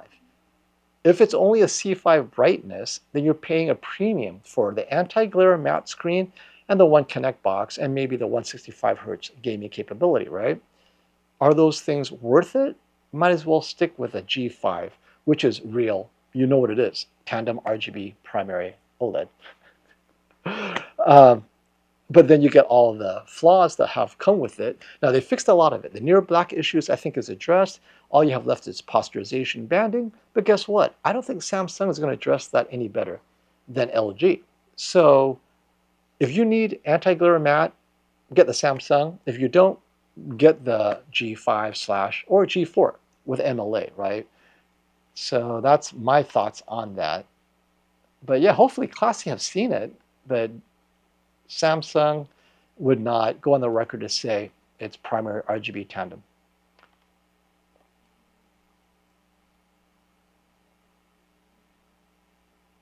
Okay, so here we have the Big Screen Store. Thank you. He is a retailer, or she, in Fairfax, Virginia, right? A 83-inch S95F is right here. Looks absolutely spectacular. I'm staring at one right now. I have the 77-inch S95F to the left. I ran PS5 on it here and it was extremely bright. So here we have a retailer who could sell you either one, G5 or the S95F, both 83-inch, and he loves the 83-inch. So there you have it.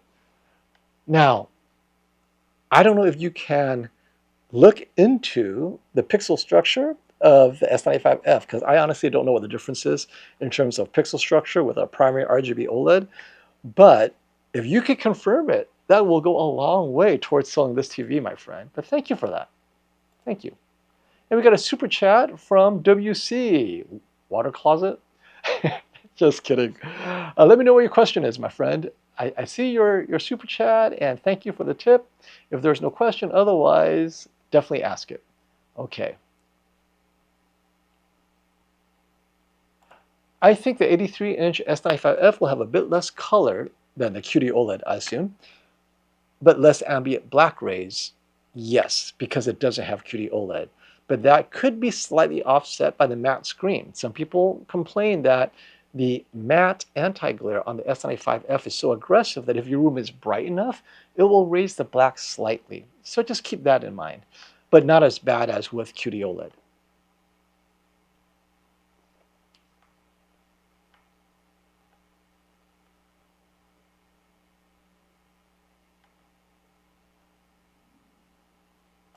And yay, I'm happy to look into the S95F for FOMO and the chat. Yeah, do it. And if you don't get it to us now, I'll be running for another 5 minutes. Let me know next time, because we'll be doing another live stream next week for these deals and so forth. But thank you for that. Big Screen Store in Fairfax. Now, how true is the statement that the new primary RGB tandem OLED will generally last longer than QD-OLED. I don't know where this is coming from because, first of all, primary RGB tandem OLED literally came out in 2025, this year. How do you test that? How do you know how long it's going to last until you wait 5 years? And by that time, OLEDs will be gone. What's the point? I don't know where this comes from. Now, it could be right, it could be wrong, but definitely there is no validation, data-driven conclusions at this point. It is too hard to say. So I have no idea.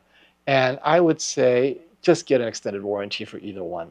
But yeah, I don't know, Theon, how true it is that tandem, primary RGB tandem, will generally last longer. Now, I can tell you that the LG has a 5-year panel warranty. That's good, but then you could buy an extended warranty for QD-OLED as well. So yeah, don't know where that came from.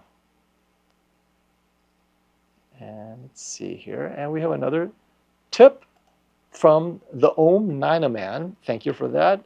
No question, maybe you just love me, you want to give me $2, but thank you for the super chat. But if you do ask a question, I'll make sure to get to it. Hello, Mr. FOMO, and hello to you, Dirk John Van Hemmen.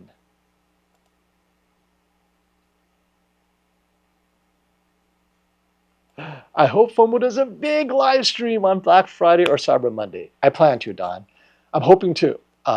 Maybe I'll do it super early in the morning after a big turkey dinner and get you guys on your shopping road. I haven't planned what time yet, but I try to do that every year for you guys.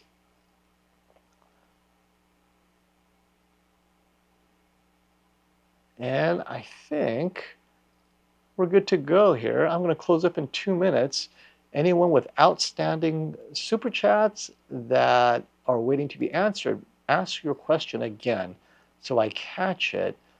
But in the meantime, we're going to close up for today. Jason Sims, the C5 is the best 83-inch television for color banding. Is it? I don't know, but it's the only 83-inch, or rather, WOLED is the only 83-inch television. Now, here's my question to you, Jason.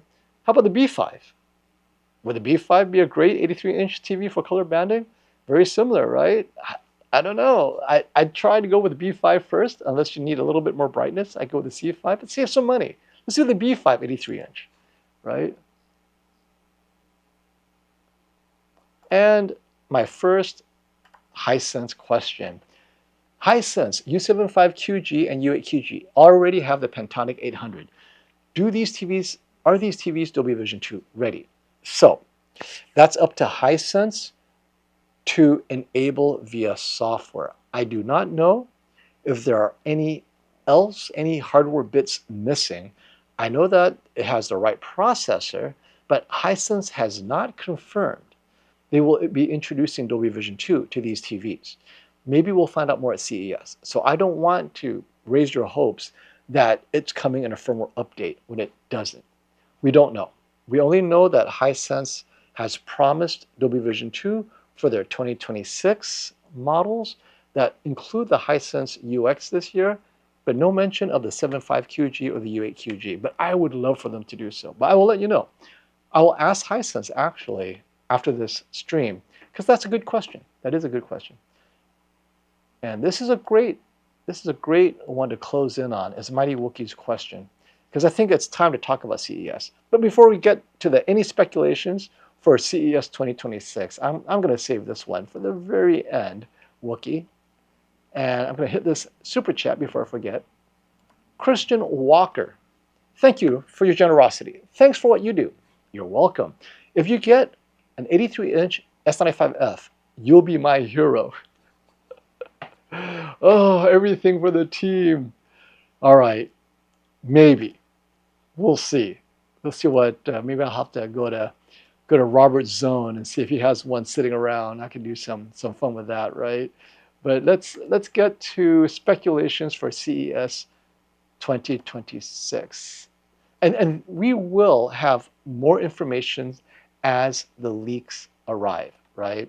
So as you get more and more leaks, we'll get it. We'll get it. Okay, here are my speculations for CES 2026. QD-OLED will get brighter and will last a little bit longer because of efficiency gains and hopefully get a little bit cheaper. But as far as any jumps in QD-OLED technology, I don't see it. I think, I just don't see it. Unless they do something like replace the current OLED blue with a next generation OLED blue, which may improve brightness a little bit more, and that's where we're getting the extra brightness gains. I think QD-OLED is going to be very similar to this year in terms of the panel technology itself. So we're talking about panel technology first. LG, on the other hand, so they're in an existential turning point, right? LG Display. They need to make a big splash. The primary RGB was not well received by enthusiasts because of some of the issues with color, off angle. Now, the processing wasn't their fault, but at the end of the day, people were saying, wait, the MLA was so good. Is this really an improvement?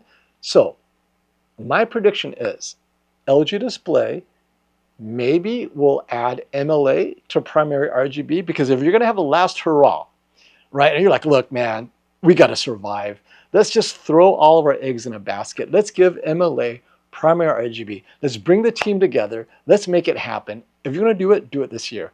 If you wait until 2027, it may be too late, because the primary RGB OLED, I don't know, it kind of got trashed by a lot of the mid-year reviews. So my going off on a ledge, MLA, primary RGB coming together at last. So speculation, but the reason I say that is LG Electronics and LG Display are in dire straits when it comes to OLED volume. They need the trickle-down effect. Their Halo needs to be the best. And if your Halo has questions about its performance, it really then falls to the rest, right? It's kind of like guilty by association. So hopefully there's some kind of trickle-down power getting MLA and RGB, and then we'll see what happens. Because otherwise, I don't know how you improve primary RGB OLED. It is what it is. It's still WOLED. What do you do now? So, you know, get brighter, like, oh, 2,000 nits peak or 3,000 isn't enough. Let's go 5,000. And we said it before. LG is not supporting Dolby Vision 2 in 2026. So they can't say, don't worry, we'll elevate your content to the brightness of this TV. If they don't get that, they get a slightly brighter TV that no one's going to get. So that's LG. Now, we all know Hisense, TCL, Sony, Samsung, they've all pivoted towards RGB mini-LED as their Halo flagship for 2026. OLED to them is a has-been proven technology, but still to them, a has-been. It no longer sparkles. Consumers aren't getting excited, oh, yet another brighter OLED. But the word RGB, micro RGB, mini-LED RGB, just this RGB has become a buzzword. You're going to see a lot of that. Now, execution is everything, but CES 2026 is all going to be about two things. 100-inch size across the board, RGB mini-LED across all sizes, affordable RGB mini-LED. Now, performance, who knows? But that's it. Super large sizes, affordable prices, RGB mini-LED. Everyone's going to buy into that. Sony, Samsung, Hisense, TCL, and LG will be doing their own version of a 110, 115-inch TV because they are way behind in the large TV race. They got nothing. Like this year, they're supposed to have a 98-inch. Don't see it anywhere, right? You go on their website, and it's still waiting to get into inventory. So that was a paper launch from LG. So LG is so far behind in the large TV race, they're losing sales to Samsung and Sony as far as the big three are concerned. Now, Panasonic, this is interesting. You saw the announcement in Europe. Panasonic has left its distribution model in Europe, which means they've given up selling the latest and the greatest directly Panasonic designed in Japan, in Europe. They might end up white labeling their brand to a Hisense or a TCL or whoever, but it's not going to be the Panasonic you know and love in Europe in 2026. That's a red flag.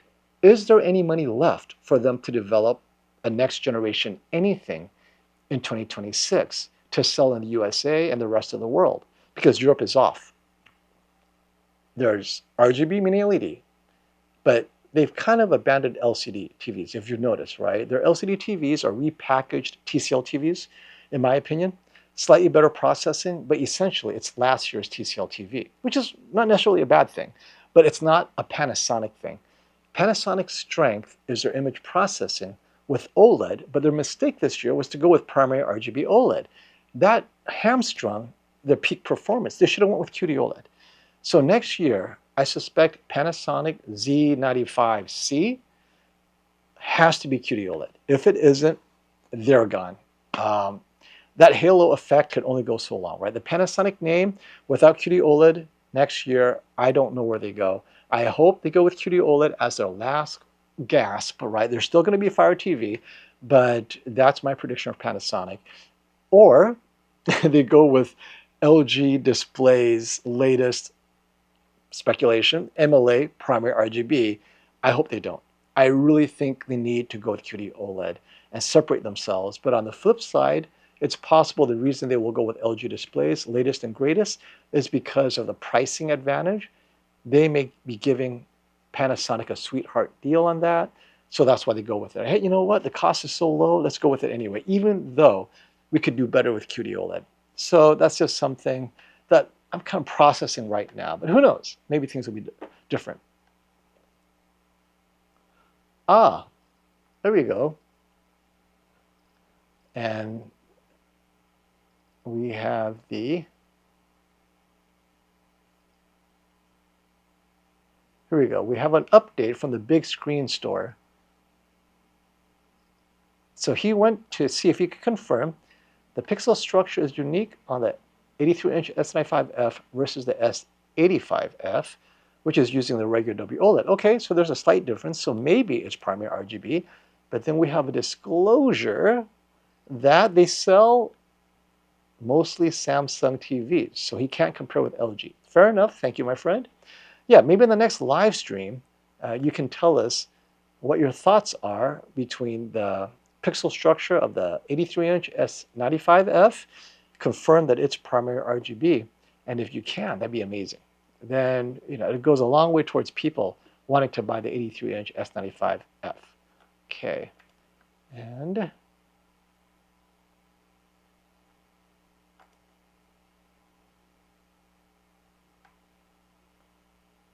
think there was one more question I wanted to hit.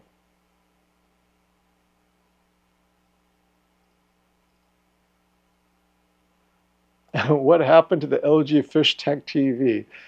No one wanted to pay $20,000 for a 55-inch fish tank. That's basically essentially it. All right.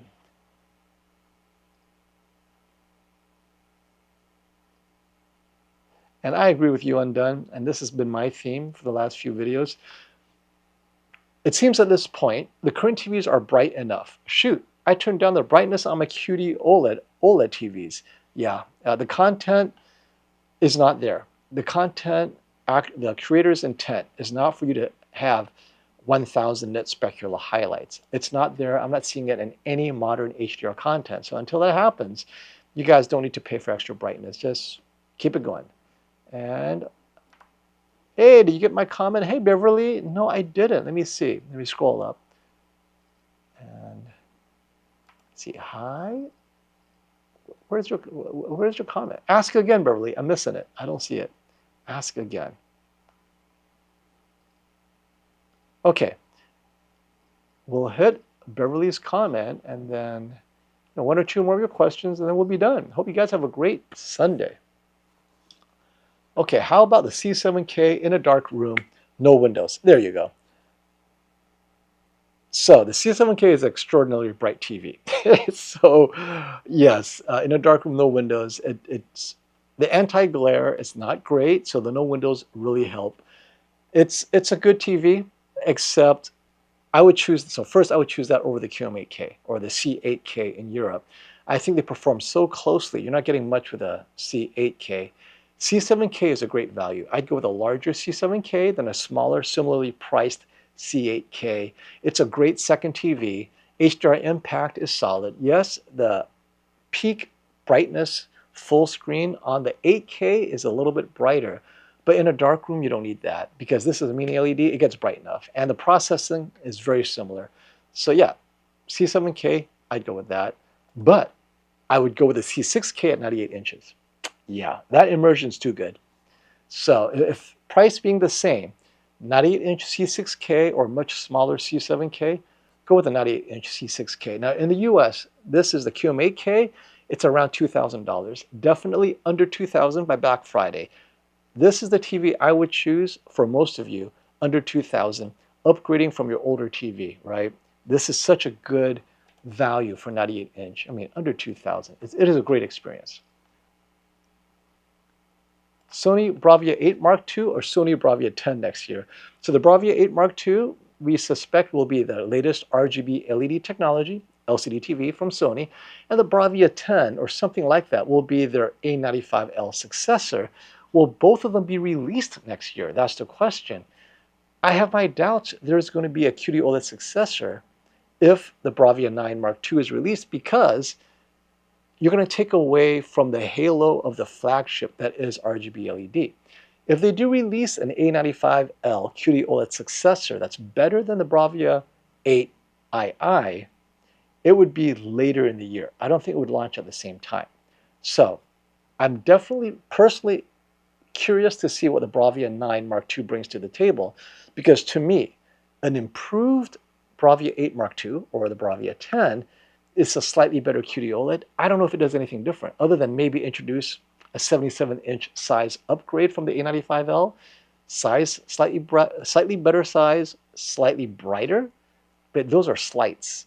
The Bravia 9 Mark II, you're going to see larger sizes, 100-inch/98-inch category, and 85-inch, and maybe 75, 65. It has to beat the Bravia 9 Mark I, the one that I have. It better beat it. Otherwise, don't release it. And so I'm looking forward to that because of its 98-inch size. And currently, a Bravia 9 doesn't come in anything larger than 85. So having the 98 on the Bravia 9 Mark II will be the game changer more than anything. All right.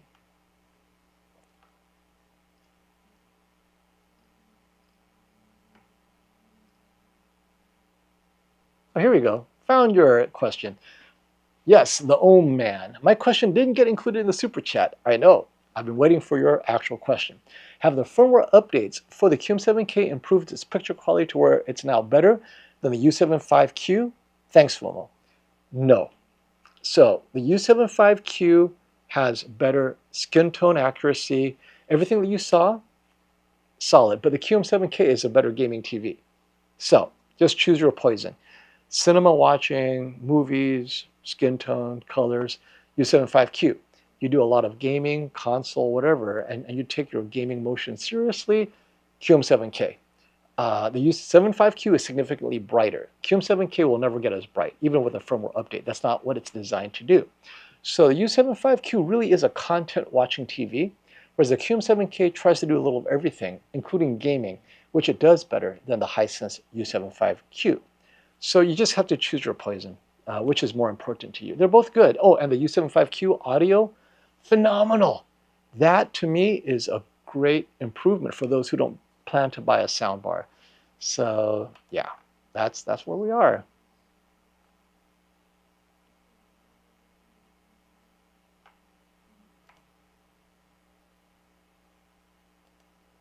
And we'll finish with Dolby Vision 2, and then we'll end it for this live stream. I know I keep on saying that, but this is a good one because it's a reminder of what's to come. Is the upcoming Dolby Vision 2, that's a new format for Dolby Vision, going to be a game changer? Yes, if they stick to the promises they've made in all the marketing hype. The answer is yes, and we'll get into that hype real quick. I read LG is still evaluating the opportunity. Is there a way of saying not in 2026? Because if you're committed, you better be committed now, because the TVs are being built. You can't just add it at the last minute. It's a whole new chip. And if LG hasn't added that chip already, it's not coming.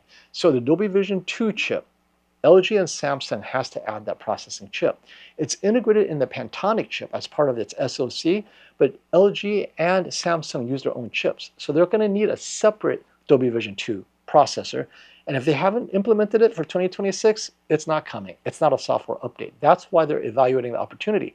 They want to keep you loyal, but I don't think you're going to see it in 2026. So that aside, the game changer. Why is Dolby Vision 2 a game changer? All the new TVs that have the new chip, the new processor, will then be able to take dimmer HDR content and then elevate it to match the brightness level of the TV where it counts, right? So we know that Samsung's already done this with its active mode, or LG with dynamic mode. It makes everything brighter. But see, that's the problem. You don't want everything brighter. You just want the specular highlights to be brighter. And Dolby Vision 2, what's the creator's intent? It's not to get a brighter scene. That's not the point of Dolby Vision 2. That HDR impact is what you want. So let's say a scene in Superman, right? Because it's such a dim movie. I have to use it as an example. The movie, natively HDR, doesn't get above 100 nits. This is a movie that should be bright and just bombastic. So in those scenes where you have explosions and specular highlights that look very flat, Dolby Vision 2 can take that, assuming the film is reformatted with the metadata. It recognizes where in that scene your specular highlights are, and they're like, okay, these we can make brighter. So they'll take out the little sparks and explosions, and only those hit it to the maximum capability of the TV. So now your 5,000 nit TV, suddenly those explosions go from 100 nits to 5,000, while the rest of the scene is preserved at 30 nits or 40 nits. So for those of you saying, oh, that brightness is unacceptable. No, it's just the little specular highlights. That's what makes HDR. So that's the theory. That's the marketing hype. This is why us as reviewers, we're like, okay, we love the concept, but we got to see it in action. And so you have two things. You have to reformat all your Dolby Vision movies into Dolby Vision 2. So that has to come. The streaming services have to reformat their streaming to include that metadata. And then the TVs need to have the all-new Dolby Vision 2 chip. Once all that's available, which most likely will be in 2027, now the reviews will be fun again. So that's where we're at. I think this is a great time to wrap up. I'm going to look for any more outstanding super chats. If not, all right.